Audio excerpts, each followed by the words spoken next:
You're listening to The Gary Harris Show on Tide 100.9 in Tuscaloosa. Realize. Call North River Timber Company today. Email them at northrivertimberco@gmail.com or call 205-242-5127. The Gary Harris Show. UCM host Tider Insider TV. Crimson Tide Kickoff. Play-by-play for Alabama sports and sports director for WVUA 23. It's time for the Gary Harris Show on your home for Alabama sports. Tide 100.9 and streaming on the Tide 100.9 app.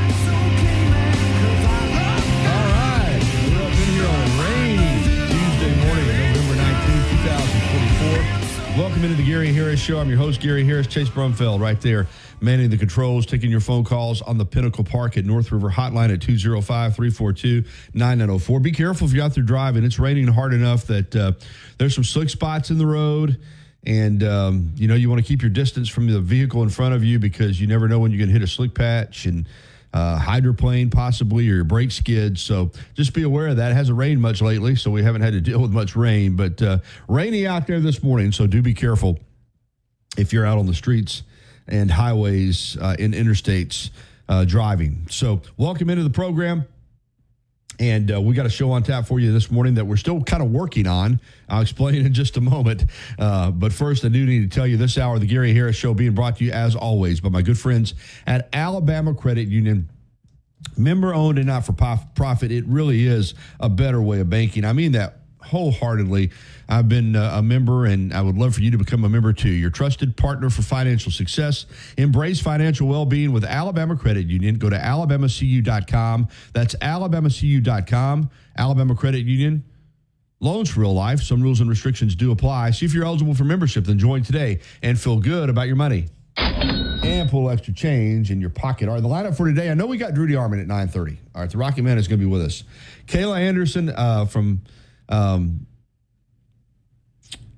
Nashville, our Titans reporter for the Titans Report for the second week in a row. She's got a conflict, so she can't be with us this morning at 10:15.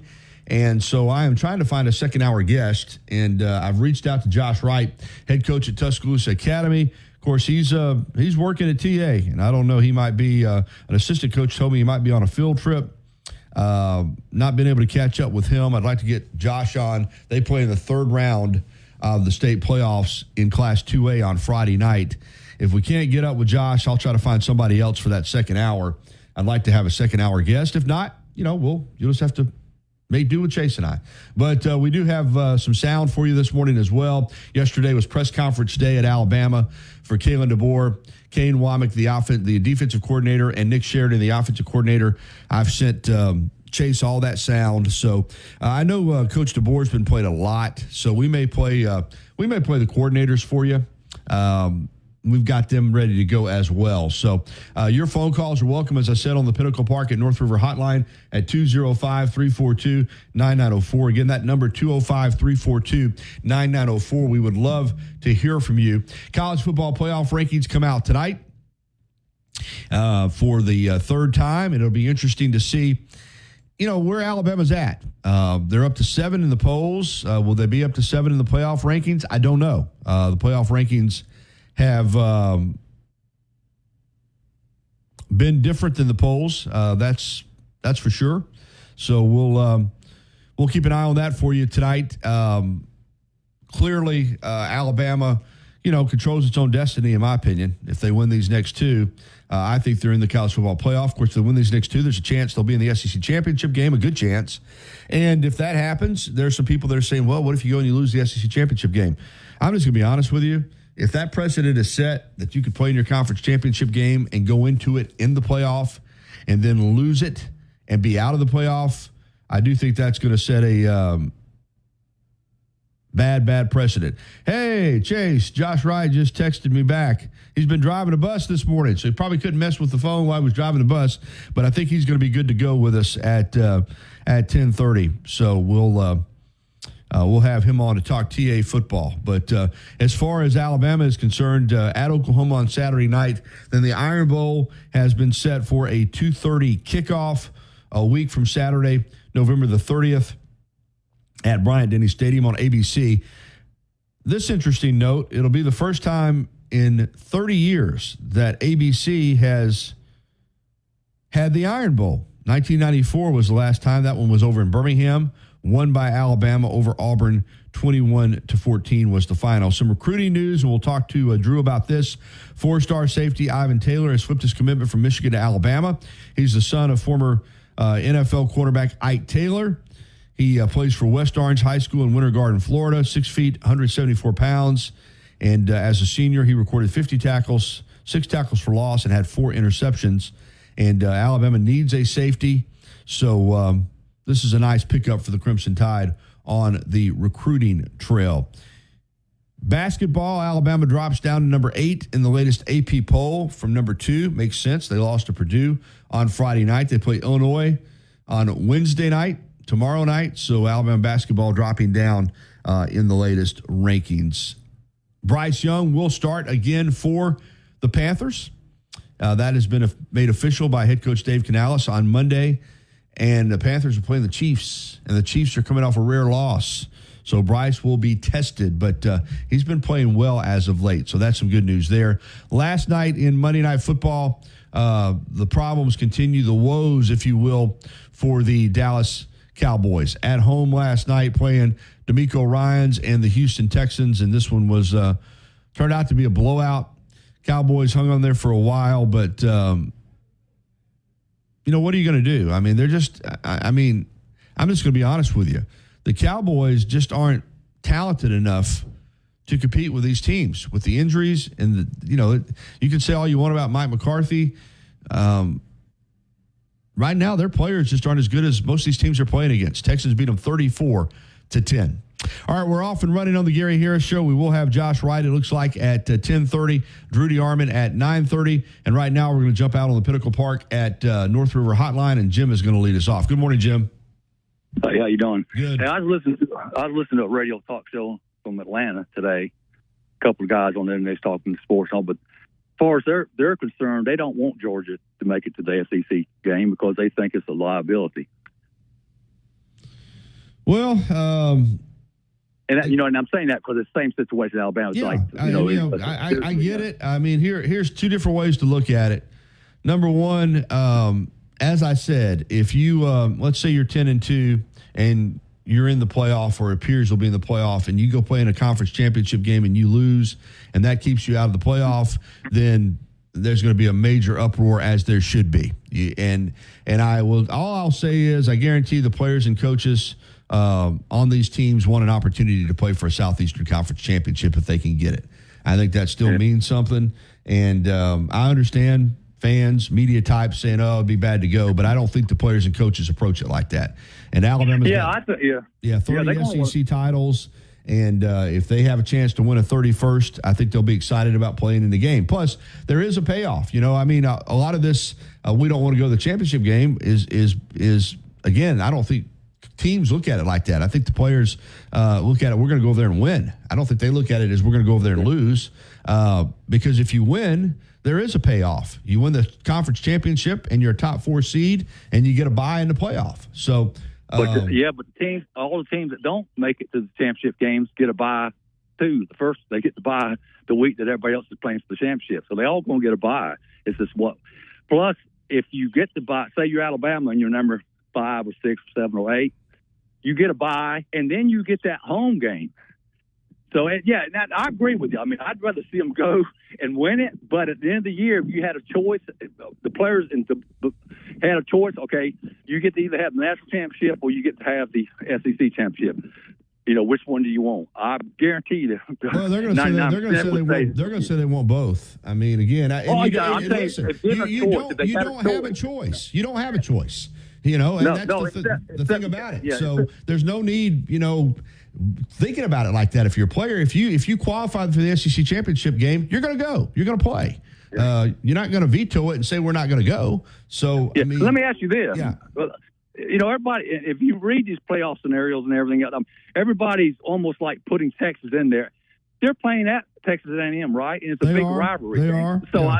I'm going to say it's not a give-me game at all. It's not a give-me game at all. No, it isn't. But no way. Most of these articles is almost like giving them the first spot automatically. Well, I think most people feel like they'll win the game, but it's not a gimme game by any means. Now, listen, Texas, you're talking about, the unintended consequences of the conference championship game. But when you look at Texas, I'm convinced that Chris Del Conte, their AD, was in there with the SEC office when they put this schedule together. I mean, this has been as cherry-picked schedule for the Texas Longhorns as you can absolutely have. Now than Georgia, who they played at home, even though they lost, and Texas A&M at the end of the year. I mean, they have had, now they got Kentucky. They've gotten to play Mississippi State. They've gotten to play. Let me ask you this. Yeah. What about teams like Georgia having a complaint? Some of these teams that played, I guess, 6 straight SEC games, haven't they? Georgia's already wrapped up their conference schedule. Well, I'm sure all coaches would want kind of like one thing about Georgia, the reason though they wrap it up and South Carolina wraps it up earlier too is because they play a traditional non-conference rival at the end of the year. So, and Alabama and Auburn play each other, and a lot of these schools that play in conference games at the end of the year, they have a conference game at the end.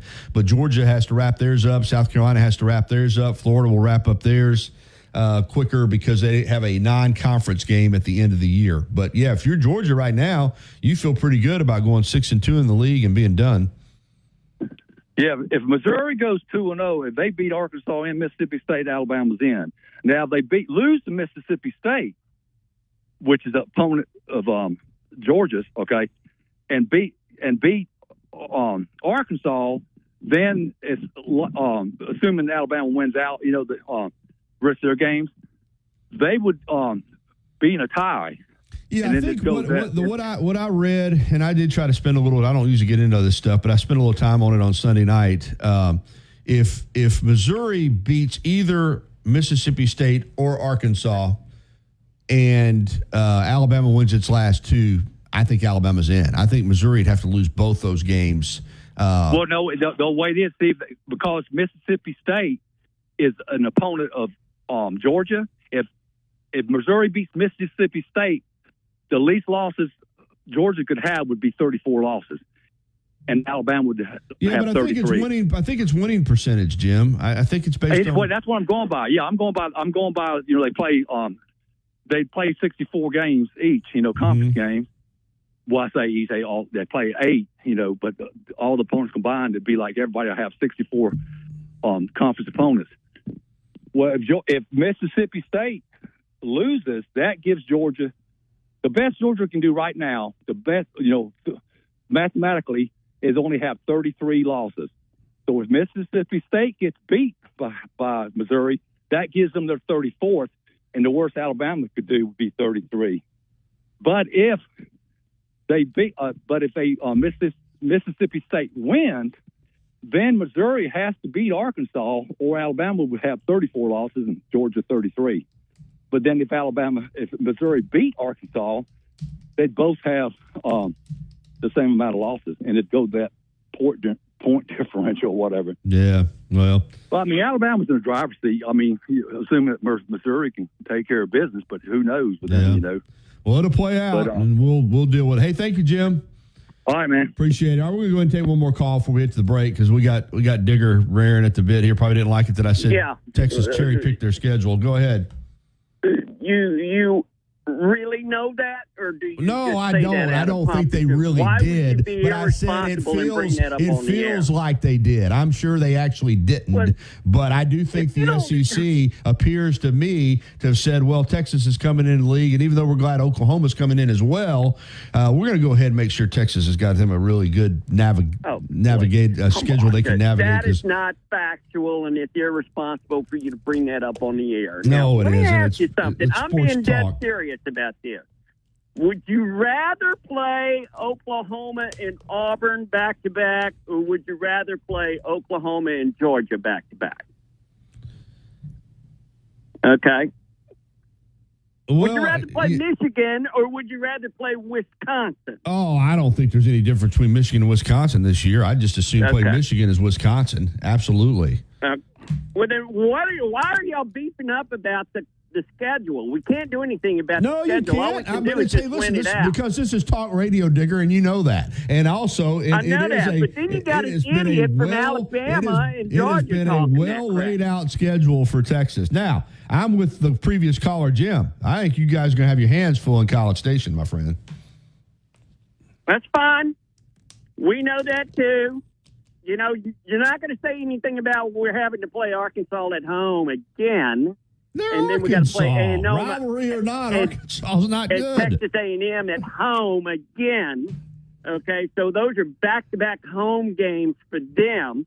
So, I mean, you can look at it any way you want. The bottom line is TCB, baby.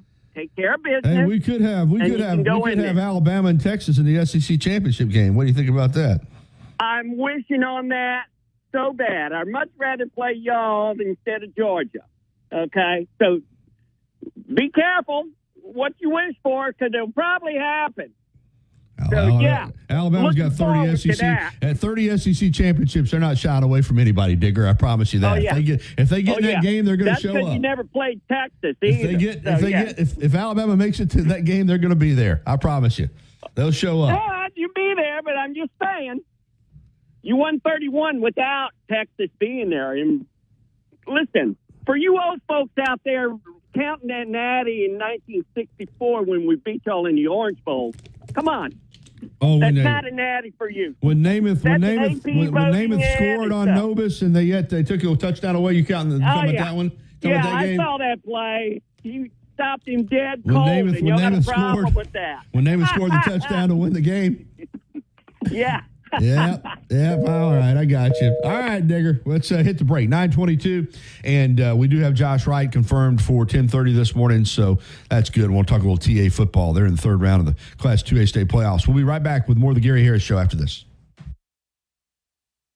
On the Tuscaloosa Thread. Good Tuesday morning. People from near Jasper to near Coleman reported feeling a 2.5 earthquake in Walker County last night. The epicenter was in East Walker County, and the U.S. Geological Survey reports it is the strongest earthquake to hit the area since 2016. No damage has been reported. Click TuscaloosaThread.com throughout the day for more local news, sports, and weather coverage. It's absolutely free.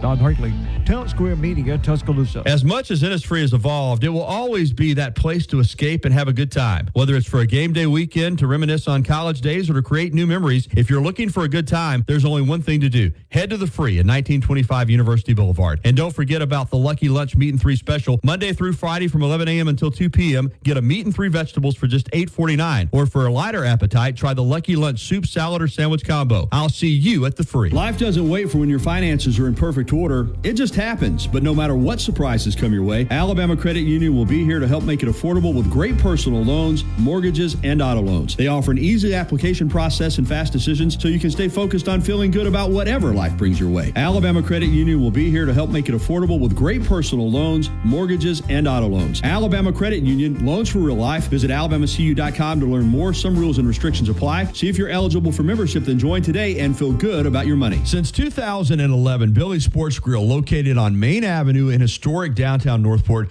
has been serving their legendary signature chicken sandwich, award-winning wings, and handcrafted cocktails. Billy's is also the spot to watch all your favorite sporting events with big screen, high-definition televisions, both dining rooms, at the bar, and outside. Or Town Square Media Tuscaloosa radio websites. Fill out the Advertise Here form. Put the power of Town Square Media to work for your business. Tide 100.9 Tuscaloosa weather. Cloudy with widespread rain today, maybe a thunderstorm in spots, the high 69. The sky clearing tonight, the low 55. Tomorrow and Thursday, partially sunny both days with a cooling trend. The high tomorrow 65, the high Thursday 57. I'm James Spann on the ABC 3340 Weather Center on Tide 100.9. It's 67 degrees in Tuscaloosa. You're listening to The Gary Harris Show. On your home for Alabama sports. Tide 100.9. And streaming on the Tide 100.9 app.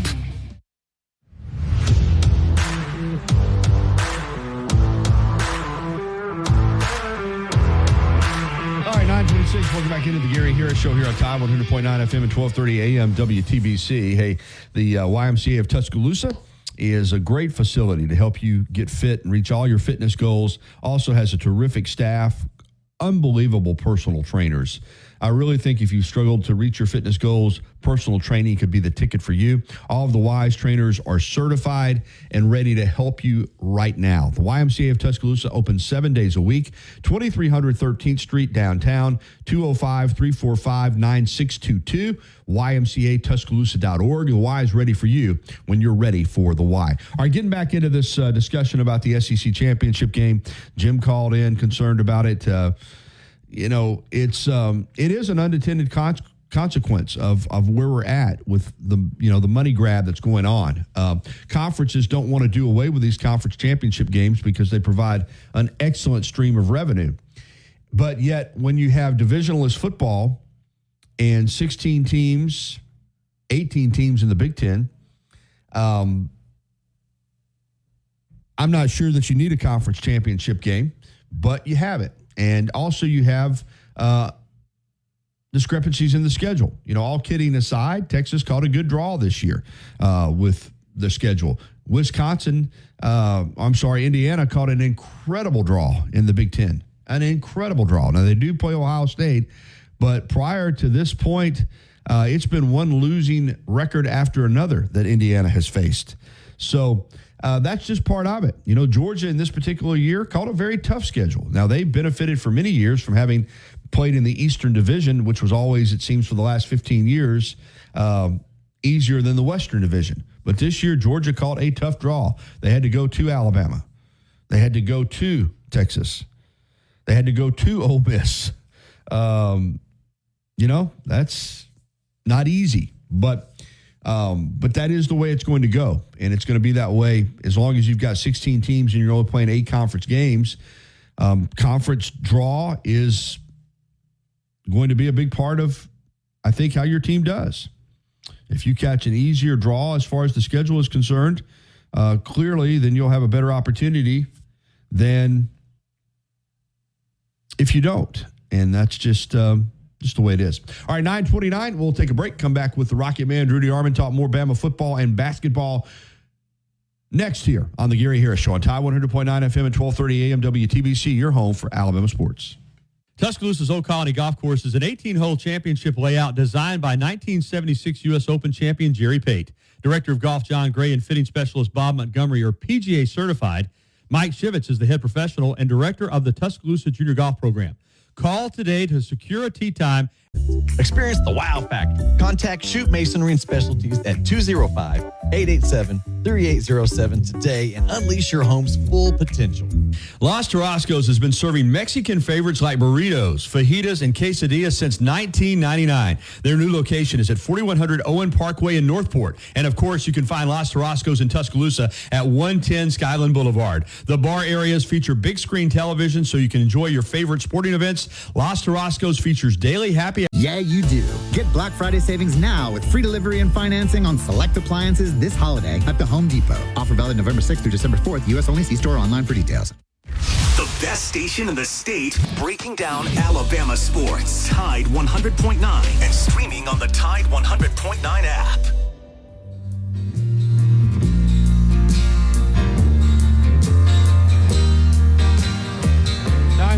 It's time for the Rocket Man, Rudy Armin, 977 ESPN Radio in Huntsville. He co-hosts Talking Ball weekday morning 7 to 9 with Scott Tyson and joins us here on Tuesdays to talk a little ball on the Gary Harris Show. How's it going, Drew?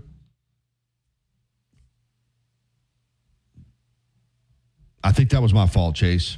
We're going to get him back on. I tell you what, I'm having one of those mornings. It started this morning, I guess, with the rain, and that was on me. I think I went to punch him through, and he was already through. So, and I had such a good lead in there. Just led right in, and just go ahead and punch him through, Chase. I don't know what happened there. I think I must have cut him off, but working to get him back on. Just throws the whole rhythm of the show out. This whole show so far this morning has been out of rhythm. So let's get it back. Let's get it back going. And now we can't get through to him. Lord. And you think talking on the radio is easy. So if I punch air, I'm going to have him this time. All right, let's try this again. Now we've got Drew DeArmond. One of them days, Drew. Good morning. How's it going? Good, Gary. How are you? Let's start off with Alabama football and just kind of where they're at right now. 8-2. Overall, 2 losses in the conference. Looking good that if they close it out with a win at Oklahoma and a win in the Iron Bowl at home against Auburn, that I think they're in the playoff. The elephant in the room seems to be the conference championship game and how that could impact your chances of getting in if you lose it. Where do you see Alabama at right now? And if they make it to the SEC championship game, do they have to win that game then to get into the playoff? How's that going to work in your mind? I said this on shows throughout the week. I mean, if I were Alabama right now, if it were me, I would rather take the week off, get ready for a home playoff game. If you went out and go 10-2 and then have to win 4 in a row to win it, now either way you get a bye on one end or the other. If you win unless you lose the SEC championship game and get in, and again that's the great unknown. But if you win the SEC championship game, you certainly get a bye. You'll be one of the top 4 seeds, and you won't have to play a home playoff game. You will be waiting on someone at one of the bowl sites. But again, I do think that Alabama could beat anybody in the SEC. I certainly wouldn't be afraid of playing the Texas Longhorns. I know Texas beat Alabama last year, but Alabama's playing good football. You get the Longhorns on a neutral field, that if you beat them, again, you would be definitely worthy of a top 4 national seed and get the bye after the SEC championship game. But just as things stand right now with this glut of teams, if I were Alabama, I would want to, I don't know. We don't really know how the committee is going to react. So I think a 3-loss Alabama, if they lost the SEC championship game to stay at Texas, deserves to be in. Is one of the top 12, absolutely. But again, we don't know how they're going to view that. And if you're Alabama, to me right now, you should want to beat Oklahoma, beat Auburn, beat 10-2, and then, and be one of those top 8 seeds. And I think they would have the resume to do so, no matter what, ACC Danny says, because Alabama would have played as tough a schedule as anybody in the country. And then, to me, they would be definitely a top 8 seed with a game on campus. So that's where I'm at. If I were Alabama, that's what I'd rather do. But no one, especially in that Alabama program, is going to run from an SEC championship game and being able to, and win to hang another banner, so to speak, and get another championship ring. But we just don't know how the committee values the conference title games. It's going to be big because I said it on my show this morning. The ACC and the Big 12 better be glad they have championship games, because then their asses might get shut out. Yeah, we had a caller. Go ahead, Drew. Yeah, exactly. No, I was just going to say, because you could theoretically say, well, this is the ACC regular season champion, but what merit does that have when it's not a good league? You know what I'm saying? Because at least if you win an ACC quote unquote championship game, it's like in the NCAA basketball terms, it's like an automatic qualifier. Okay, nobody said that the regular season champion is an automatic qualifier. The automatic qualifier is a conference title game, and that's why they set up this playoff to give these automatic bursts. Because quite frankly, the ACC and the Big 12, they don't measure up to the Big 10 or the SEC. And quite frankly, I don't think the Big 10 measures up to the SEC. I don't care how many of them are ranked as high as they are. I know what the eye test looks like to me. And here's the interesting part, because a lot of the national media idiots will sit there and tell you, well, look at the SEC's bowl record. You do understand the SEC's bowl record is based off a lot now opt-out. Well, guess what? If 4 or 5 SEC teams get in the playoff, there ain't going to be any opt-outs. So when the SEC beats the hell out of you, don't complain. Great points, Drew. And we had a caller, Jim, earlier kind of echoed your comments about the SEC championship game. Let's go a step deeper, and let's just say that, and we get it. We know why they're keeping the conference championship games, because of the revenue. But let's say that there is a 10-2 Alabama team that makes it to the SEC championship, and just for the sake of argument, we're to lose to Texas or Georgia, whoever is in that game. And you got 10-2 teams then sitting at home that didn't make it to the SEC championship game. They get in the playoff, and Alabama gets knocked out with a third loss. rightfully so, you're going to have an uproar about these conference championship games if that were to happen, which, as you said, we don't know. It could. And then, you get penalized for playing in your conference championship game. That's not going to sit well, Drew.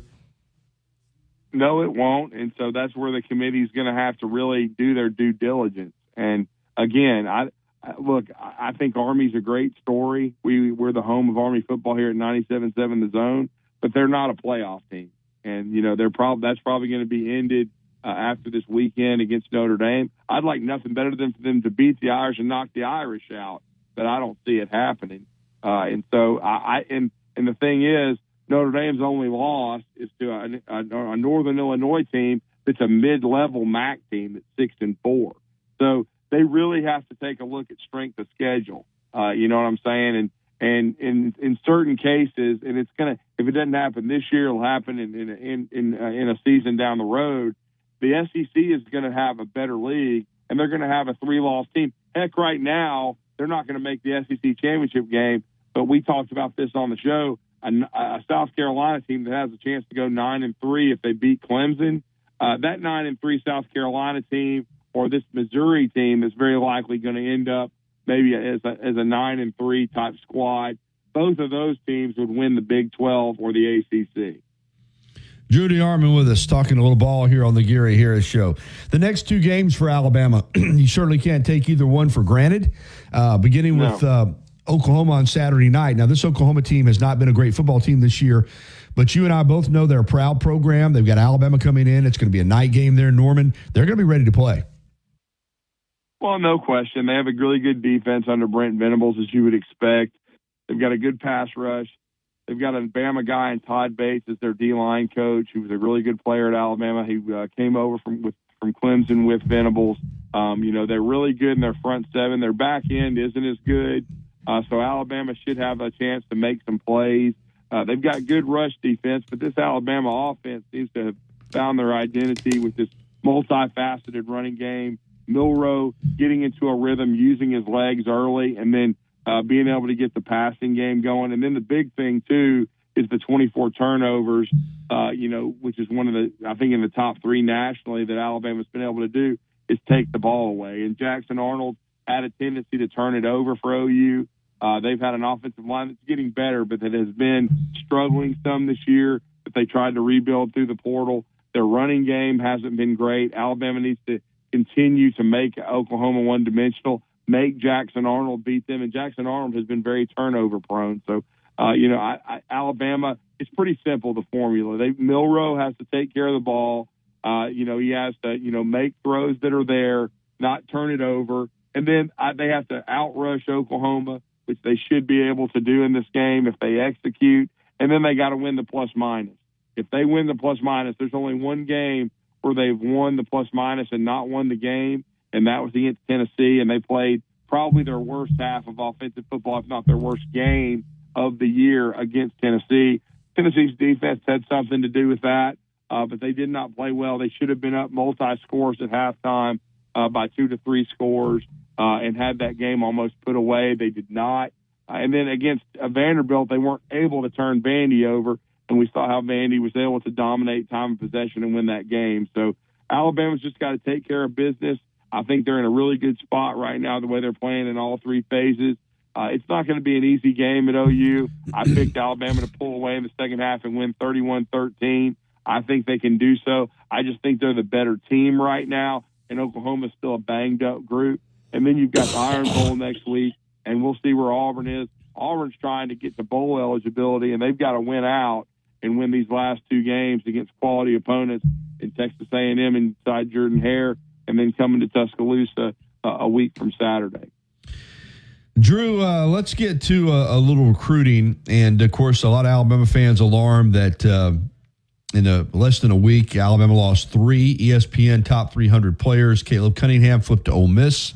Dawson Merritt flipped to Nebraska, and Anthony Turbo Rogers decommitted and is expected, I guess, to maybe commit to Ohio State. Regardless, that's just where we're at in recruiting. I think people are starting to get a little too worked up over this. And then yesterday, Alabama flips the nation's number 2 ranked safety from Michigan, and Ivan Taylor, son of former NFL quarterback Ike Taylor. So I don't know. I know people still follow recruiting, and they should, but commitments, they just don't mean what they once did. And even up until signing day, you don't know really what's going to happen. All you can do, I guess, is navigate the water as best you can. I think Alabama's going to have a really good class on paper. What will it mean going forward? We don't know, because even after you sign a class, how many of these guys actually get to their second year? It's so different. But what do you make of Alabama's recruiting right now? And, of course, yesterday they needed a safety, and they seem to, at least for the moment, have gotten one. Yeah, they got Ivan Taylor, a huge flip. I mean, that was basically all of this stuff is, almost reactionary. They got Ivan Taylor because they stayed after him. They tried to flip him when he flipped from Notre Dame to Michigan. He flipped to Michigan, but they kept at it. They got him. They really turned up the heat once they lost Selma's Derek Smith to Auburn. He's going to sign with Auburn. I haven't heard any interest that he still has in Alabama. So you had to focus on the best player on your board. That was Ivan Taylor. They got him. And then the three flips, none of them should have shocked anyone because Caleb Cunningham was probably the one that hurt the most because they're only trying to sign 2 wide receivers. But he kept visiting Ole Miss. Ole Miss has had a good year. He's an in-state kid from Ackerman, Mississippi. We all know that's that mantra and story, even though I think Alabama's going to be able to hold on to A.K. Deere of Quitman, Mississippi. But again, and, they certainly, and London Simmons, the defensive lineman, but it's just one of those things where they've already brought in Nashawn Montgomery from the state of Florida. He's a Gator commit. We'll see if they can flip him. I think they've already got a pretty good idea that they can bring in another wide receiver to go with Latsier Brooks. And then when you look at Alabama's roster, if they can retain what they have, they've got just about all of the wide receiver room coming back, and that's counting guys like Rico Scott, Caleb Odom. And even if they lose a guy, they're still going to be very, very talented. Don't forget Jalen Hale should be back next year. So it's a very talented wide receiver room. So they didn't need – and Latsier Brooks is a lot better than his ranking. He's probably a 5-star talent out of New Jersey. So they're in really good shape at wide receiver, but they should be able to replace – maybe not with a 5-star, but with a good player, certainly with Caleb Cunningham moving on. And then Turbo Rogers, it's been in the works for months since they changed coaching staffs that he wasn't going to be in the mix. He'll likely become a slot receiver at Ohio State. Alabama's already brought in Jace Clarizio from Lansing, Michigan this past weekend. He's a really good player. Harry Dalton from Dinwiddie, Virginia. He's another one that's committed to USC. Clarizio is committed to Michigan State. I think one of those two guys will be flipped, very likely to add to the running back class with A.K. Deere. So they're already, Courtney Morgan, they've already had a lot of dominoes and already the chess pieces moving around to replace a couple of those guys. Now, Dawson Merritt, that domino started after they flipped Devontae Taylor from Mississippi State, from Cerritos College out in California. He's very likely going to be a Wolf to go along with Justin Hill from Cincinnati. So when that happened, it was very, very likely that you were going to see Dawson Merritt flip to Nebraska. So I don't think any of it should be alarming if you've been following it. And I still think when it's all said and done, that I've always said in this signing class, high school and JUCO wise, that I thought Alabama would bring in 26, 27, 28 players in that realm. And I still think with 2.5, 3 weeks to go, that's the case. They'll bring some kids in. Definitely for the Iron Bowl, they'll try to make that one last push. And I think by December 4th, you'll see the recruiting class, 26, 27, 28 kids, and it'll be in the top 2 in the country. And I think Courtney Morgan and his staff have done a great job in this era of NIL and the portal. And then they'll add 4 or 5 pieces in the transfer portal. Their portal class was really good last year, and they'll especially along the defensive line, they may have to. They're going to take a long look and see what their needs are and go address them in the portal also. Well done, Drew. That's a pretty good way to take a look at the recruiting for Alabama football. All right, let's get to basketball before we close out the segment. And when you're the number 2 team in the country, people are going to be shooting for you. And when you're coming off a Final Four trip, it's, everything's ramped up. And Friday night, they went to West Lafayette, and that is a basketball school with a great atmosphere, and ran into a good team and got beat. Now you got turn around and have another tough game against Illinois, and you got a stretch of games that are going to be tough. So you can't, worry too much about what already happened in the past. But this team seems to still trying to be, find its identity, a rotation. What do you make of Alabama basketball so far this season? I mean, they were very impressive in their opener against UNC Asheville, but, they played 3 teams they should handle. UNC Asheville, Arkansas State gave them a nice run, McNeese State. They certainly, Purdue's is the best team they've played. Purdue's very likely a top 10, top 15 team. And I mean this with all due respect. They're one of the best system programs in the country because Matt Painter's one of the best coaches. They're coming out of a Final Four berth, a national championship game appearance, the best year in school history. And they don't get a ton of McDonald's All-American type guys, but they get guys that they develop very well that fit in their system. Alabama didn't turn them over hardly at all, only 3 forced turnovers, which on the road is not a good recipe for success. Alabama only had 8, but at the same time, Alabama didn't have a great shooting game, only hitting 9 of 29 from 3. Purdue was much more efficient. They hit 9 of 16. And then Purdue's guards protected the basketball. They shot over 50% as a team, that's never good. Jackson Wren did a nice job inside. He hurt Alabama. But again, Alabama's still trying to kind of find themselves. They're still trying to get the chemistry right. I thought LeBaron Philon played outstanding. I thought Grant Nelson was solid on the offensive end anyway. Struggled a little bit defensively, same way with Cliff Amore. But it's a time to grow. They need certainly Youngblood back, who I know Youngblood is, I think, getting there. He's somebody that is an older guy that'll bring some toughness to this team. So defensive mentality. He can also make shots. And Alabama just didn't shoot it all that well. I mean, they scored 78. But Mark Sears didn't have a vintage game. We didn't see him light it up. They need to get Jaron Stevenson going. He was 0 for 4 from 3. He needs to start knocking some stuff down. But I think this team will be a lot better by the middle of December. And certainly you learn a lot about yourself by taking on a team like Purdue. That's a very difficult environment to go and play in. And then you're going to be testing yourself coming up on Wednesday against Illinois, who plays a little faster than Purdue. They like to anyway, but they're a really good program too. And I think it's a chance for Alabama. They've struggled in Birmingham historically, but they should have a big crowd Wednesday night. Should be able to have a chance to get a nice win. And this is a key 7-game stretch. Everybody they're playing is good, so you're going to learn a lot about yourself. And I think they can get a lot better. And again, I don't think it's a bad thing to take on Purdue and take a loss and understand what you got to do because, again, remember this time about a year ago, they lost to Clemson at home, but they learned a lot about themselves. They had that 5-game losing streak, but they got better because of who they played. It got them ready for SEC play, and only injuries kept them from winning the league. And then they played Clemson again in the Elite Eight, and we know what happened. But, again, I think still a time for Alabama basketball to grow. And again, it was a frustrating loss, but I think it's a quality one to a program that tells you a lot about yourself. And just real quickly, Drew, 30 seconds literally. Of course, Kentucky had the huge one over Duke, but I would say you could make an argument that Auburn's been the most impressive team so far from the SEC. They played UNA out of Florence last night, 102-69. They had that road win at Houston. Tigers are looking good early, and they've got a really experienced roster with a lot of older guys. 10 guys, including Chaney Johnson and Denver Jones, both from my community. Chaney's been a really good 6-man. Denver's a really solid part of that backcourt. Both of them played well last night. Jonai Broome played like an All-American, had 30. Dylan Cardwell's been really good. They've got just a really solid group. Miles Kelly's been a good, addition from Georgia Tech as a shooter. They're a really good team. They're a top 5 team right now. Alabama's in the top 10. Stanford is headed to Lansing, Michigan tonight to take on Bucky McMillan. So it's a great time to be a basketball fan in our state.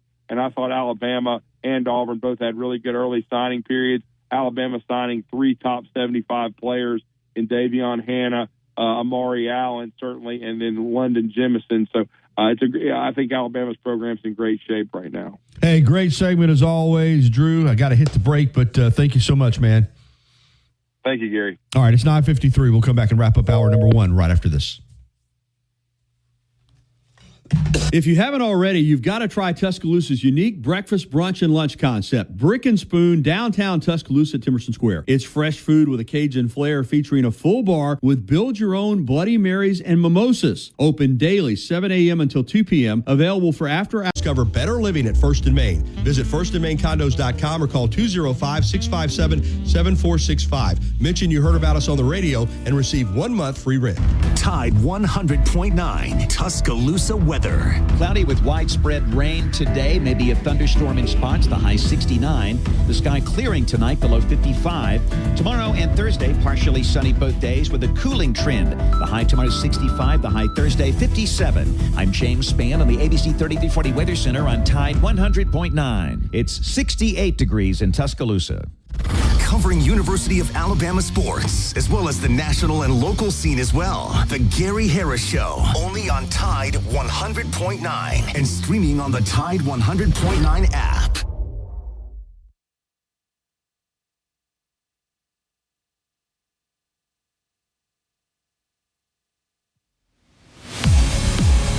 All right, 9:57. That's going to wrap it up for the first hour of the Gary Harris Show. It's been presented by Alabama Credit Union. Find out more at alabamacu.com. Alabama Credit Union, loans for real life. Hour number 2, we're going to be joined by the head coach of the Tuscaloosa Academy Football Knights. Third round of the Class 2A state playoffs. Josh Wright is going to break it down for us at 10:30.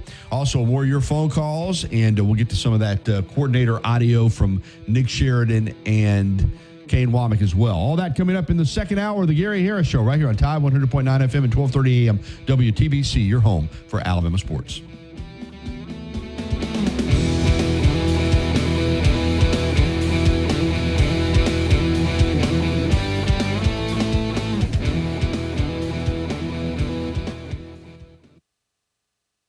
The Alabama Securities Commission protects you from financial fraud. Anyone asking you for investment money must be licensed. You're careful with your money. Fraudsters aren't. Before you invest, call our hotline at 1-800-222-1253 to verify the licensing of the person making an offer and the product. Don't lose. Every game all season right here on your home for Alabama basketball. The Crimson Tide Sports Network from Learfield. Serving part-time in the Army National Guard has led to a lot of firsts for me. It paid for me to be the first person in my family to go to school. That education got me to the first day at my dream job, which I can still hold while I serve part-time. That job and the home loan benefits I got from the Army National Guard helped me buy my first house. At RexMD.com, we've made the process fast, easy, and affordable. Visit RexMD.com right now to get started. That's REXMD.com. WTBC Tuscaloosa and W265CG Tuscaloosa, a Town Square media station. Tide 100.9 and streaming on the Tide 100.9 app. From the Fox Sports Studios in Los Angeles, here's Steve DeSager. The Dallas Cowboys have now lost 5 straight games. Lost Monday night at home to Houston 34-10. It was 17-10 at the half. Joe Mixon, 3 touchdown runs, 109 yards rushing. Cowboys 0-5 at home this season. The Giants starting quarterback is now Tommy DeVito with Drew Lock as his backup. The National League Rookie of the Year is Pirates pitcher Paul Skeens. The AL Rookie of the Year, Yankees pitcher Luis Hill. U.S. men's soccer defeated Jamaica in St. Louis 4-2. To the NBA, New York sent Washington to a 9th straight loss, 134-106. Toronto ended a 7-game losing streak, beating Indiana 130-119. R.J. Barrett scored 39 points. Milwaukee edged Houston 101-100 on a game-winning layup from Damian Lillard, who returned after a concussion. Orlando won at 6 straight. Atlanta got 19 assists from Trae Young in a 1-point win at Sacramento. Clippers beat Golden State. The Gary Harris Show. UCM host Tider Insider TV. Crimson Tide Kickoff. Play-by-play for Alabama sports and sports director for WVUA 23. It's time for the Gary Harris Show on your home for Alabama sports. Tide 100.9 and streaming on the Tide 100.9 app. All right, here we go. Hour number 2 of the Gary Harris Show on this rainy Tuesday morning, November 19, 2024. I'm Gary Harris. Of course, my main man, Chase Brumfeld, right there on the other side of the glass, manning the controls, taking your phone calls on the Pinnacle Park at North River Hotline at 205-342-9904. Interesting conversation in the first hour about the playoff with a couple of the callers and what it could mean for Alabama. if you qualify for the SEC championship game and you go play in the SEC championship game and you lose it, could that knock you out of the college football playoff? And the answer seems to be we don't know. We just don't know what the criteria is going to look like. I will say this, and Drew and I discussed this. If Alabama is 10-2, earns the right to be in the SEC championship game, obviously you want to win it. That's the best case scenario. You win it, you get your 31st SEC championship, which is double more than anybody else in this league, or close to double. And then you get to bye and you're a top 4 seed. Best case scenario. But if you go over there at 10-2 and you lose the game and you've got other 10-2 teams sitting at home not having to play in that game, and you get to 10-3 and then you don't make the playoff, and some other 10-2 teams from the SEC that didn't even have to play make it, well, it's going to be an uproar, and it should be. But I have no idea of really knowing how that will play out. What will the committee look at? Will the committee say, well, you can't be penalized for playing in a conference championship game even if you lose it? If you are already in the playoff, let's say,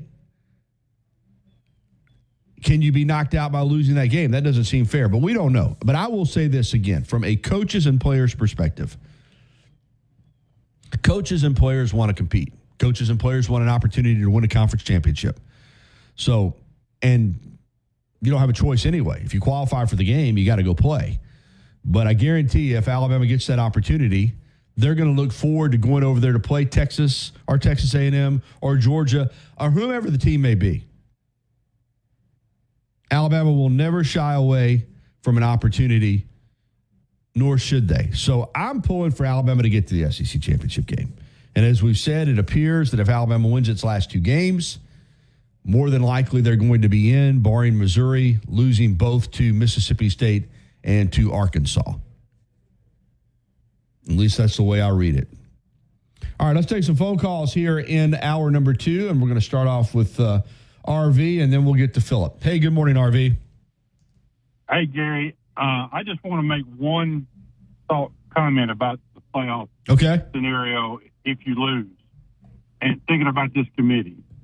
I'm going back to last year when Georgia got beat by Alabama and had the one loss and they got knocked out, and you cannot tell me that Georgia was not one of the top 4 teams in the country, even when they got beat by Alabama. Correct. So I'm just thinking, that's the way they think. Well, yeah, that's a whole different scenario, though, too, though. I mean, that's a 4-team playoff. But you're right. The precedent was set that Georgia did get knocked out. But, you know, last year was a unique year, too. We had an undefeated team out of a Power 5, then Power 5, now Power 4 conference that did not even go to the playoff. So it was a weird year as far as that's the first time we'd ever run into that in the 14 playoff. But you're right. I mean, you'd be very nervous. If you go over to Atlanta and you don't win that game, you will be very, very nervous as to whether or not you're going to make it into the college football playoff. So I don't disagree with you there. This committee seems to look at eye candy records instead of looking under the hood. They look at the record a lot of times and say, you got all these 10-2 teams. Let's just say Ole Miss looks like they're going to be 10-2. You know, that's one right there. It would not surprise me at all if Alabama lost in the SEC championship if Ole Miss got that slot and Alabama did not. Well, hopefully, here's the best case scenario, like I said, is that Alabama goes over there and wins the SEC championship, gets a top 4 seed, and we don't have to worry about it. But, and listen, I don't want to get the cart too far in front of the horse either, RV. Alabama's going to win 2 more games. I mean, I know this much. If they lose to either Oklahoma or Auburn, they're not going to Atlanta, and they're not going to the playoff. So it'd be a moot point. Yeah. So first, moot point. It'd be a lot of wasted talk. Yeah. So first thing they got to do is take care of their own business, and that goes for all these teams, really. I mean, Ole Miss. Listen, this isn't a layup in Florida this weekend. It's not a layup. You know, I'm not saying, I certainly, you know, I hadn't done my picks yet. Certainly I probably will pick Ole Miss, but you know, Florida's playing better. Lagway's back, and you got to go down there to Gainesville. So, and then there's Tennessee. I mean, Tennessee's lingering around there with probably wind up with just 2 losses. Oh, sure they are. So, you know, it's it's a lot of football to be played still. So we'll have to kind of see how it all shakes out. All right, man. Thanks, RV. Always good to hear from you. All right, let's keep it rolling now with Philip. Good morning, Philip. Hey, Gary.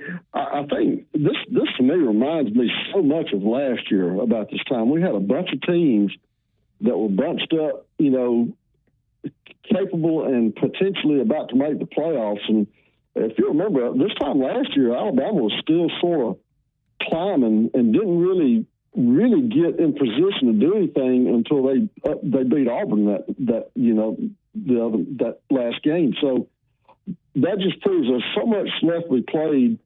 And earlier this morning, I talked to Martin on his show, and I just believe we're on the verge of having a catastrophic weekend, I think, for some people. And just like you said, Florida's not a layup. That's going to be a task for Ole Miss. Oklahoma is definitely not a layup. Texas A&M going to Auburn's not a layup. And then you've got Colorado going to Kansas.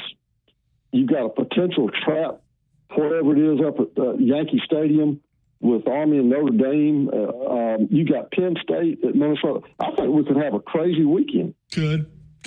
Certainly could. I mean, it's kind of the nature where we're at in college football. You know, Oregon barely avoided disaster at Wisconsin this past Saturday. So, you got to be ready to go every time you go out there. And you're right. And I'm, talking about it right now. We're laying out all these scenarios, but all these teams that are in these scenarios, the first thing they have to do is take care of their own business. I mean, if Ole Miss goes down and loses at Florida on Saturday, they're out. If Alabama goes out to Norman and loses to Oklahoma on Saturday night, they're out.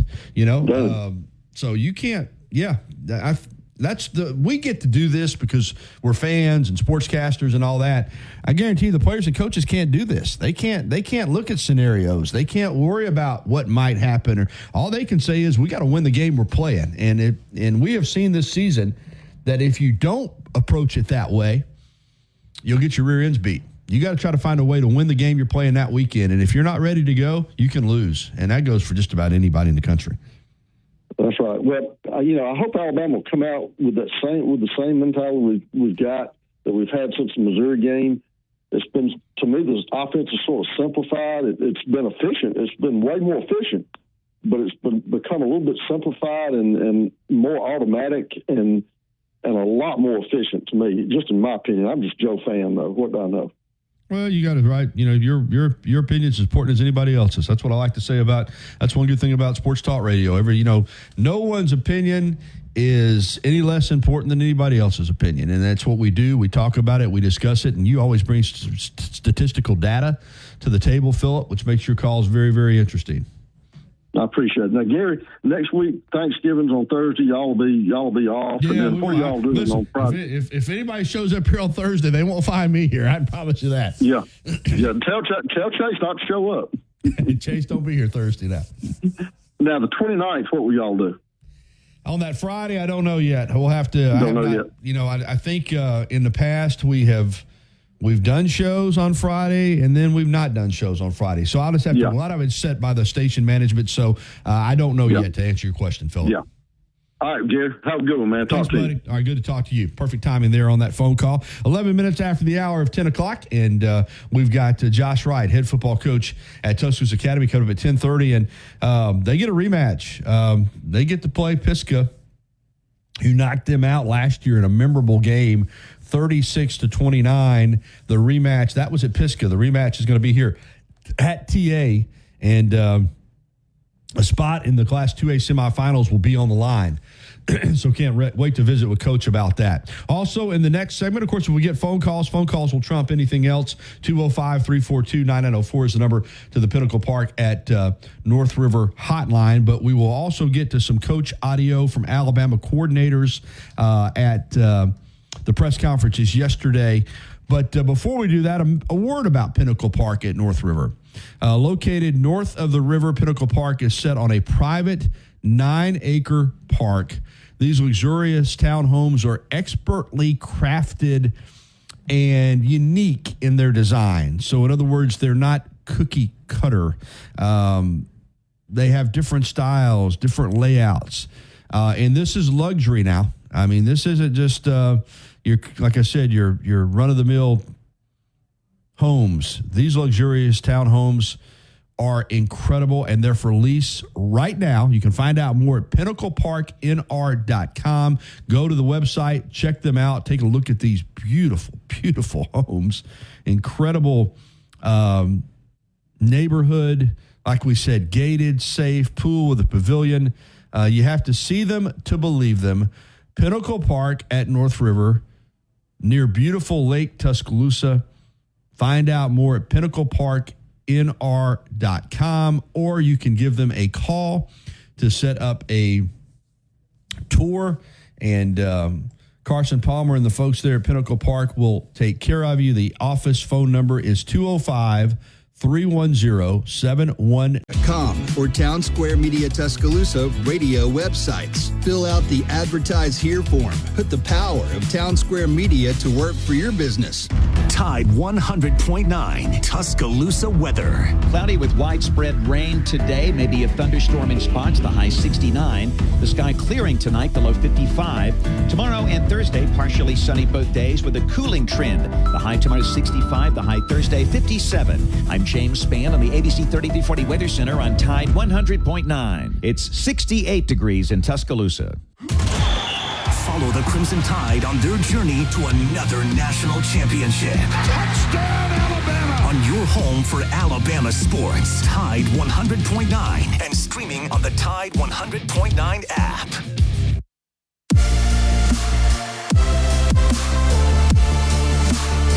Welcome back into the Gary Harris Show. Hey, you want your home looking its best for the holidays?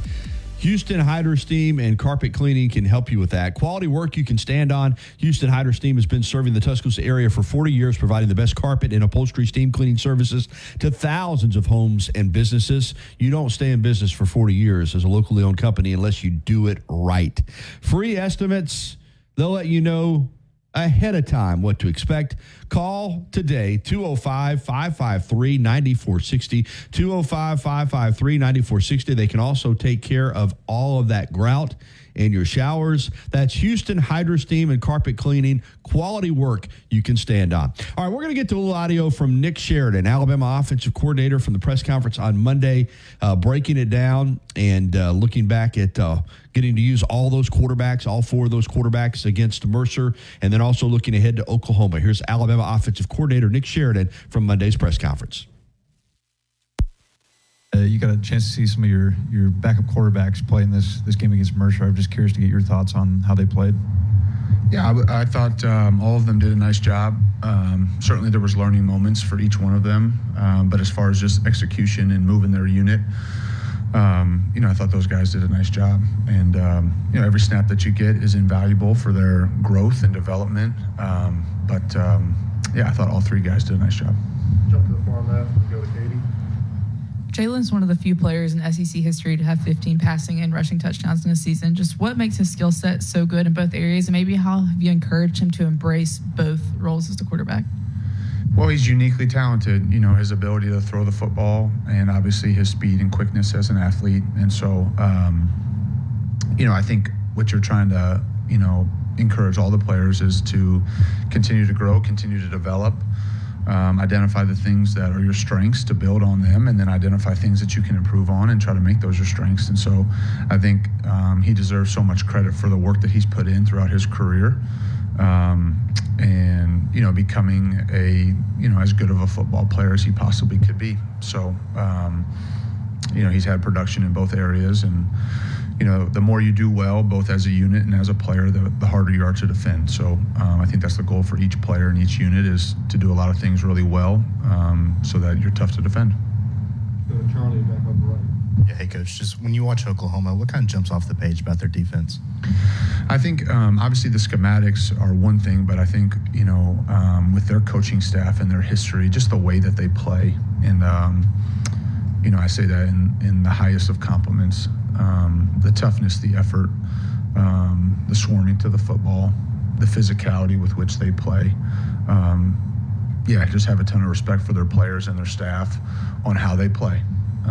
Certainly there's the schematic challenges that you deal with each and every week, and this week will certainly be a challenge from that standpoint, but more than anything, just the way that they play football. I have a tremendous amount of respect for their staff and for their players for how they do that. Let's go to the back of the room to Ryan. Coach, touching on that, just to be in a road environment Saturday night with the season, every game is so important. How do you go back to maybe an LSU game and use that for Saturday? I think you lean on your experiences in some of those environments. No two situations are the same, but certainly relative to things that you have to deal with on the road.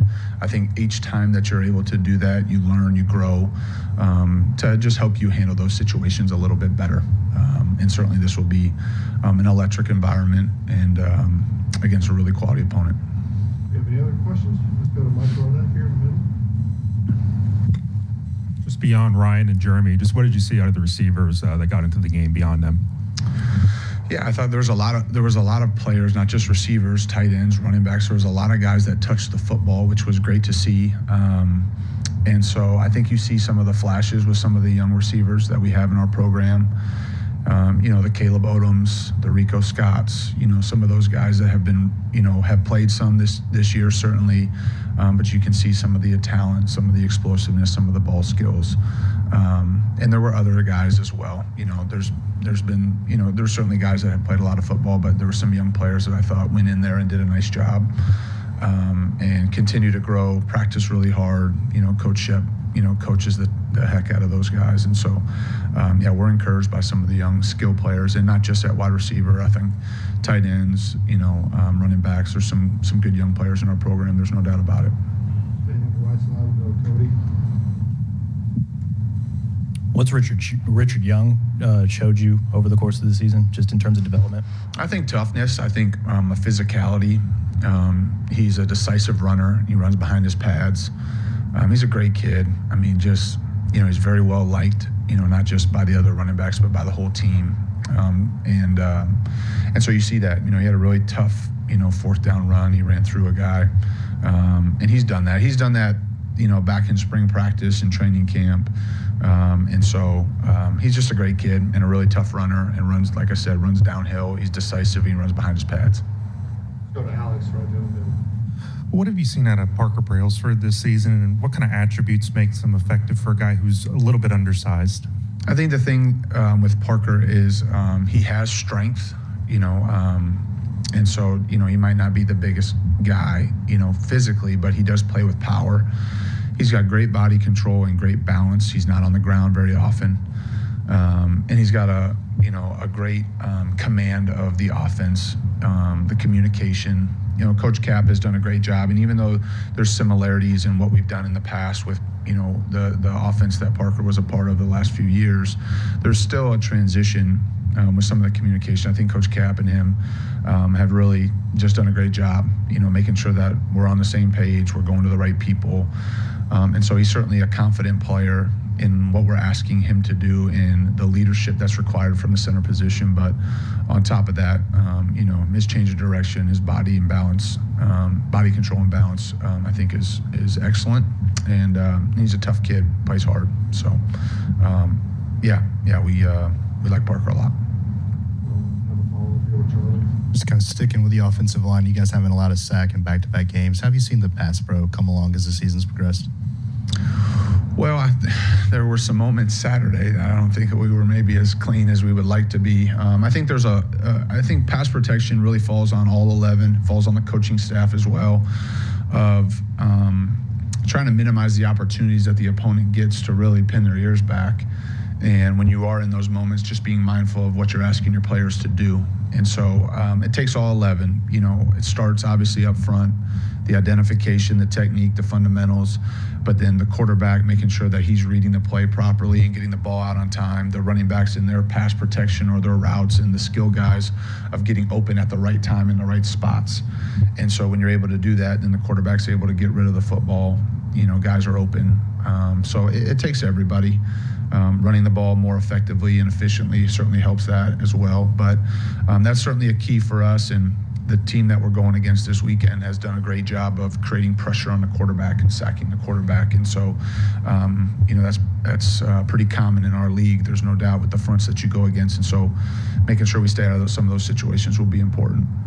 I'll finish up with Jack here. You mentioned Caleb Odom as one of the young players kind of stood out, obviously almost connected on a deep play early against Mercer. How did you see him respond to that, and just how have you seen him kind of just grow overall in that receiver room? Yeah, he's a great kid. I think he's a really conscientious, hardworking player. He has talent. There's no doubt about it. And so I think anytime, those moments present themselves, you learn from them, and so that's what I expect him to do. I know that was, his approach yesterday. He's just a really conscientious, hardworking kid, that has great football in front of him, and his attitude has been good. He continues to work hard, practices well, cares a lot about improving as a player. And so, like I said, I think he's got a lot of great football ahead of him. Okay, thanks. Roll Tide. All right, good stuff there from Nick Sheridan, Alabama offensive coordinator, on Monday. All right, before we get to the break here, good old note here on my picks as I'm bounced back pretty nicely. Chase, I don't know if I hadn't even really looked at it until this morning. I put together a 5-1 week last week. Yeah. Auburn minus 26 against Monroe, winner. Florida plus 3.5 against LSU. They won it outright, winner. Missouri plus 14 at South Carolina, winner. Georgia minus 9 against Tennessee, winner. And New Mexico State plus 40 against Texas A&M, winner. My only loser was Texas minus 12. They won by 10 at Arkansas. So 5-1. So the last 3 weeks, I've gone 5-0-1, 3-3, and 5-1. So that's 13-4-1 the last 3 weeks. So I haven't added it up for the season, but I'm back over 500 here, folks. So in picking SEC games, that ain't easy. I've gone 8-1, 3-6-1, 5-8, 6-4, 2-4, 1-5, 5-2, 2-5-1, 2-4, 5-0-1, 3-3, and 5-1. So come back here for the kid. All right, we're going to get to the break, and when we come back, talking about a huge high school football game coming up this Friday night. Tuscaloosa Academy taking on Pisgah, a rematch of last year's third-round game won by the Pisgah Eagles at home, 36-29 over TA. This Friday night, the rematch. 1900 pre-lit memory wire branches that keep their shape so it's ready right out of the box. Ooh. Find the perfect tree now at the Home Depot. The Alabama Securities Commission protects you from financial fraud. Anyone asking you for investment money must be licensed. You're careful with your money. Fraudsters aren't. Before you invest, call our hotline at 1-800-222-1253 to verify the licensing of the person making an offer and the product. Don't. I'll still be making the plays. You'll be making the bets. And finally getting the sports glory you deserve. The Sportsbook at Golden Moon Casino. Play the game. You see him on WVUA 23 covering sports and on Tider Insider TV on Tuesday nights. Don't miss a minute of the Gary Harris Show. Weekdays from 9 to 11 on Tide 100.9.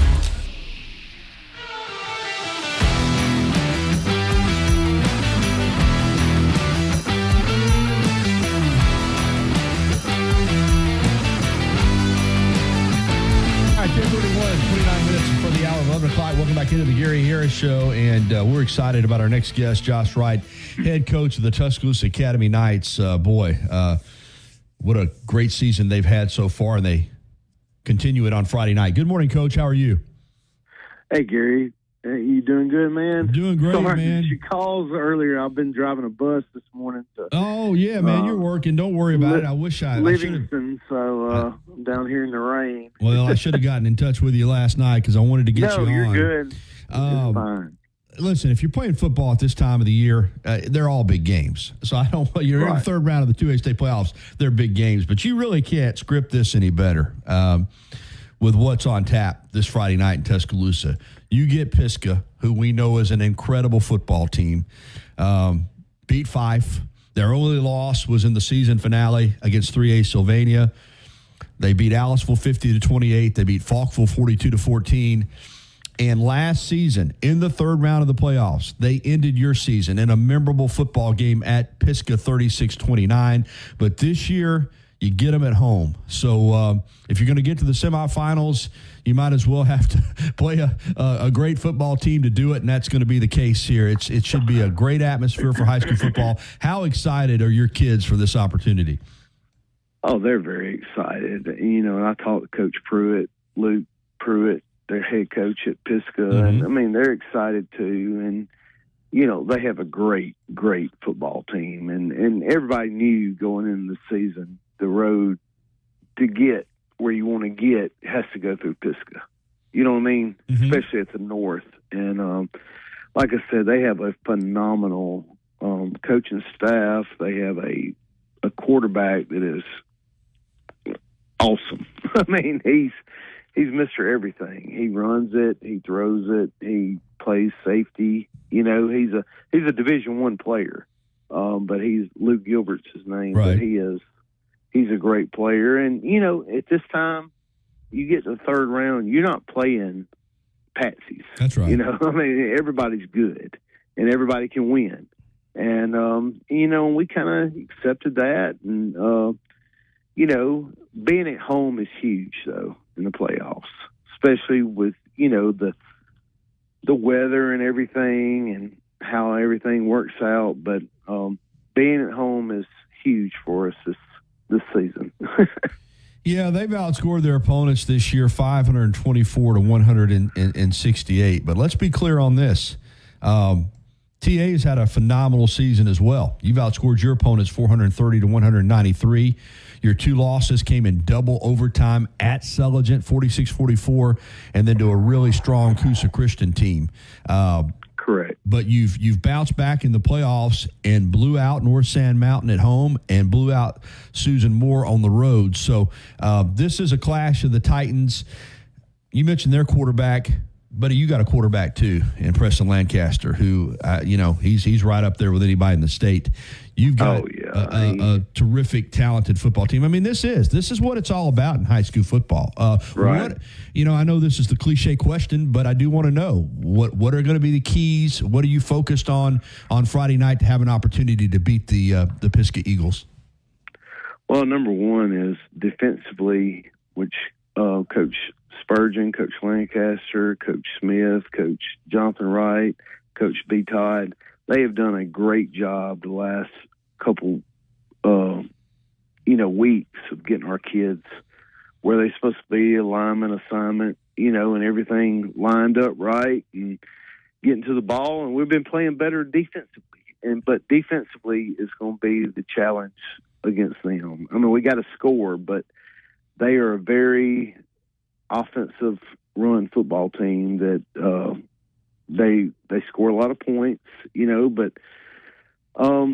like I said, with Preston, like you mentioned earlier, Preston Lancaster, I mean, you got a chance every play. You know what I mean? He can make things. He makes all coaches look good. But he does most of that stuff on himself. It don't have nothing to do with me or any of our other coaches. It's just him making plays. So, and you got to let him do that. He's a huge part of our success. And, he's a great kid, and we've got good receivers around him. Sure. Our offensive line has gotten a lot better. Coach Stockton's done a great job with them. The last 4 or 5 weeks have really excelled their game. And I know last week Taylor Thompson had over 100 yards rushing. A running back. He's been hurt last 4 or 5 weeks, but second half that was what put us. It got us comfortable. We could run the ball, so that was a big plus for us. So It's exciting, Gary. I mean, everybody's excited. We just hope we can put a good product out there on the field Friday night and make it competitive. Coach Josh Wright with us from the Tuscaloosa Academy Knights. Yeah, it is going to be a special atmosphere, and you know how Pisgah will travel, the whole town, whole community will be here, and you got a beautiful stadium out there. Is there going to be, and I'm asking this in all seriousness, will there be a limit on tickets? Because I'm sure it's going to be standing room only. Will you try to get everybody in that shows up? How is that going to work? Everybody's welcome. Everybody's welcome. We take cash and go fan. So either way, y'all come on. Yeah, because it will be the place to be in Tuscaloosa on Friday night. There's no doubt about it, especially with the fact that unfortunately we don't have as many teams in West Alabama still playing as I would like to have seen. But again, there's going to be there'll be a lot of focus on your game. Talk about this journey because, for TA to make the transition from AISA to AHSAA and be in really all the sports. I mean, TA has been a powerhouse, and I know that doesn't happen just although the coaches all work hard and the athletes, but you've had an incredible commitment from your parents and from your administration. Just if you would speak to what has allowed this transition to be as smooth as it has, not just for football, but like I said, really for all the sports. Well, I think like you said, it goes from our administration, from our board to Miss Becky Scher, who's our head of school, to Byron Epson, who's our athletic director. They've done a great job of making the transition good. And there was some feedback. People were a little. There's been some humps, but they have managed everything great and put together really good products. For our parents are phenomenal. The support is unmatched. You know what I mean? And I just can't thank them enough for everything they've done. For me personally and for our situation, but also the whole athletic program. At TA, because we are a highly academic school. And that's first. Mm-hmm. And we all know that. And all coaches understand that, too, when they come in there. You don't get to do the things maybe other places do, but you get on the back end, you got smart kids, involved parents, stuff like that. So, and then our administration's been great, like I said, and just can't thank them enough. Because it's tough. It's hard, when you go from the AISA to the AHSA. And, it's like right now, in basketball season, we got, a 7th grade team, 8th grade team. I mean, we're playing 4 games a day, you know what I mean? Mm-hmm. And still having football going on and this and that. And we're not big like most of these other schools, but it's good. But our kids are great and parents, and they make transition good. And, so our administration, like I said, has done a wonderful job of scheduling everything and getting everything set up. So we have an advantage to be successful. So when you look at what you've gone through this season in preparation for this game, I mentioned the 2 losses, but let's be clear, those are good teams. Seligent's playing in the 3rd round this week against Winfield, and we all know how good Coosa Christian is. Of course, they had to forfeit a bunch of games for an eligible player, but as good as Pisgah is, and they're really, really good, you've gone up against top competition this season. And as we said, you played them last year, a great game up there at Pisgah. So I don't sense that there'll be any intimidation or any doubt in your team's mind about their ability to win this football game on Friday night. Am I right? Yeah, look, we respect Pisgah to the top of the level. You know what I mean? We know we got to play our best game of the year to win, you know, and I think they respect us, you know. I think our schedule has been a lot tougher this year, which I did that, you know, like I wanted to be prepared. You know what I mean? Mm-hmm. Even though, you took some losses, but hey, that was against some good teams, and we learned a lot about ourselves. You know, when we took those 2 defeats, and I think we learned and got better because of that. You know, I hate losing, period. But if you're gonna lose, you better learn from it. You know, don't make it a waste. So to know the that Soldiers you're are still playing, you know, and they got a good shot of beating Winston County, I think, this week. Oh, I do think they do. Of course, you were in the same boat last year, and I know coaches hate it, and they can't. Fans, sportscasters, we can all look ahead. We can all play out scenarios.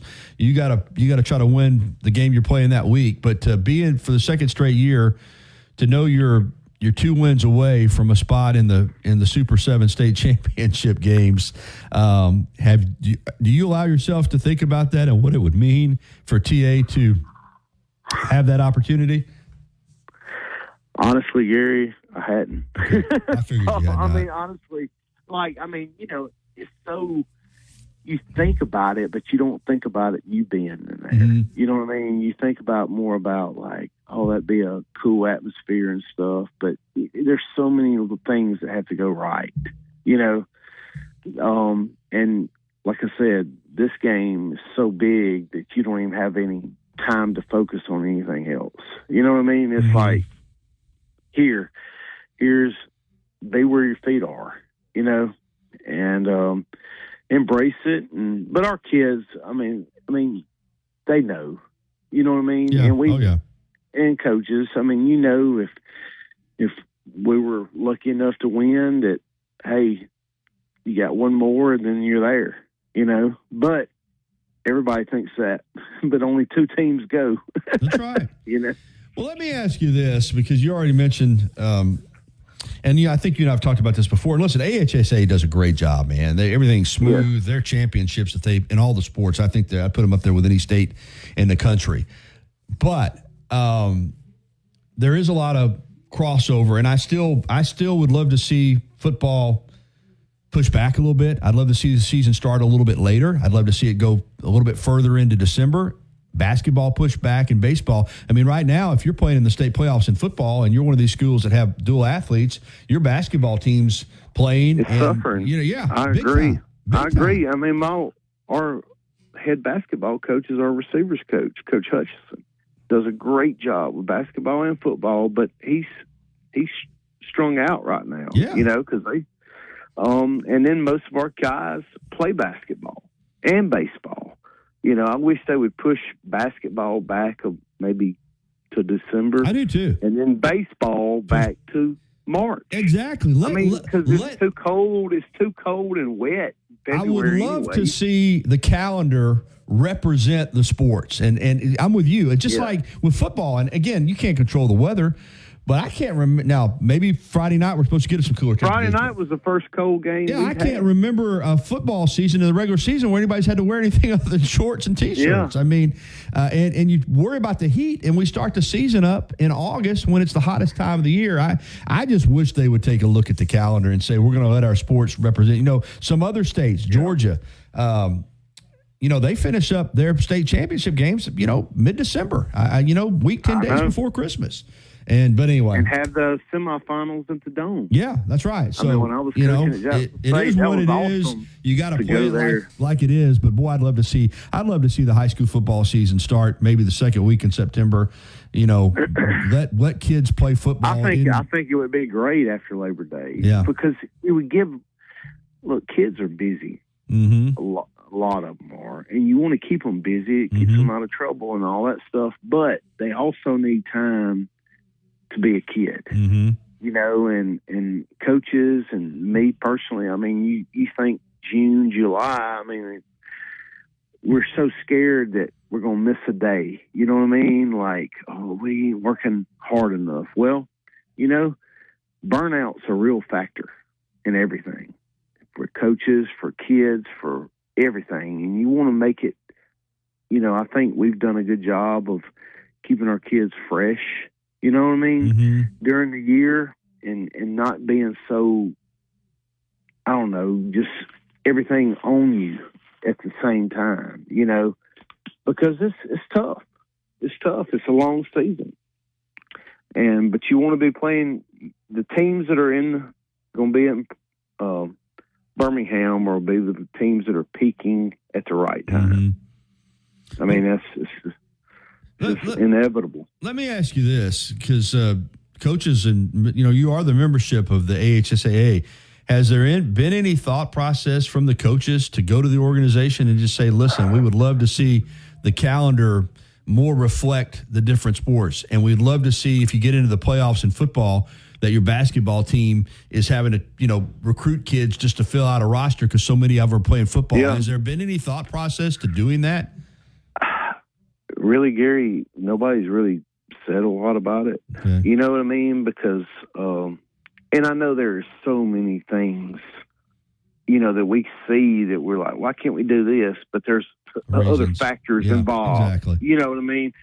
So to get into the whole depth of all that, you know, I'm sure that, you know, because Saturday at the playoff meet, you know, Coach Harmon was talking about, just like you said, the HSA does a phenomenal job with their championships. I mean, it's one of the best in the nation. And people are calling them nationwide, you know, wanting ideas of how they do it. You know what I mean? And how. So, I mean, I'm sure they hear it. They hadn't heard it from me or us, you know, but I'm sure there's a lot of logistical stuff. I'm with you. And you're right. They do an incredible job with their championships. In all sports, man. I used to call that, and I've called some of the Super 7 championship games too, but I did the basketball tournament for many years, and I was just amazed at how efficient it is, you know, from game to game, ceremony, and so they do a marvelous job. But yeah, I'm with you. I just love to see football be played in the fall, and basketball be played in the winter, and baseball be played in the spring and early summer. That's all I'm saying. But again, Friday night's going to be kicking 7 o'clock. One of the spotlight games in a big week of games, and for TA to still be playing, it's great. Coach, we appreciate the time, and good luck on Friday night. Well, I appreciate you, Gary, and everything you do for all the sports around town and local, and, you know, the university. And I just appreciate, people don't understand how much you do, but it's very well deserved, all your recognition. Well, thank you, sir. I just want to thank you. We'll see you on Friday night. Sounds great. All right. Josh Wright, head coach of Tuscaloosa Academy Knights, taking on Pisgah Friday night in the third round of the Class 2A state playoffs at TA. It is going to be some kind of atmosphere up there. And, yeah, we should have some football-type weather Friday night to even add to the excitement. As I look at the Friday night forecast, should be really perfect football weather. Clear, high of 58 on Friday, which means, Chase, on Friday night, we're probably going to have some tip, probably kick it off maybe in the low 50s and probably be into the 40s for some of the football action. So people will get to wear a sweater or a coat and get some hot chocolate at the game on Friday night. All right, we'll be back to wrap up the Gary Harris Show. We got here for a limited time. Shop now at Dell.com/deals. That's Dell.com/deals. Serving part-time in the Army National Guard has led to a lot of firsts for me.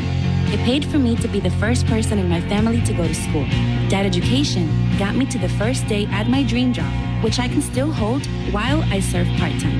That job and the home loan benefits I got from the Army National Guard helped me buy my first house.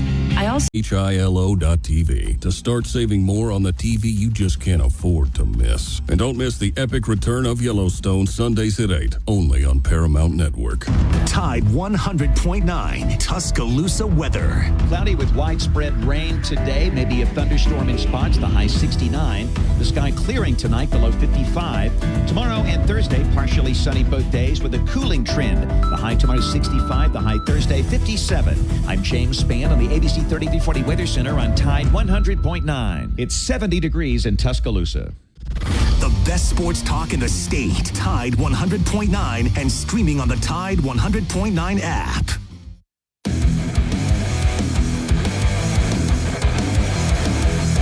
All right, 10:55. Welcome back into the Gary Harris Show, and we're winding it down. A programming note for tomorrow. We got a really good show on tap. Of course, the NASCAR report with Matt Coulter. We're going to take a break for a while since the season is over. We'll crank that back up probably early next year as we get ready for Daytona. But tomorrow morning at 9:30, Brett Gilliland, head coach of the University of West Alabama Tigers, 9-1 this season, hosting an NCAA Division II college football playoff game on Saturday afternoon at 1 o'clock. We'll visit with Coach Gilliland about that. And I will tell you this, with Alabama playing a night game out in Norman, and with it's going to be beautiful weather, if you really want to have a fun afternoon of college football, consider making the drive down to Livingston on Saturday afternoon for that NCAA Division II college football playoff game. For the Tigers, great opportunity. And also, you'll love it. It's a beautiful little stadium, terrific little community. Just really what grassroots college football is all about, man. So we'll visit with Coach Gilliland about that at 9:30 tomorrow. Happy to have him on. Plus, we'll have Kayla Anderson with the Titans report. Not able to be with us today, but she'll be with us tomorrow at 10:15. And, of course, Larry the Music Man at 10:30. So we'll have a jam-packed show tomorrow morning at 9 a.m. All right, reminder to catch me on TV tonight with the local sports and with Rodney Orr for Tider Insider TV at 6:30 tonight on WVUA 23. That's going to wrap it up for today's show. For Chase, I'm Gary. Thanks for listening, everybody. And we've got T-Town Sports Daily coming up next at 11 a.m. right here on your source for Alabama sports, Tide 100.9 FM and 1230 a.m. WTBC. Stay dry out there, everybody. I'll talk to you again in the morning at 9 a.m.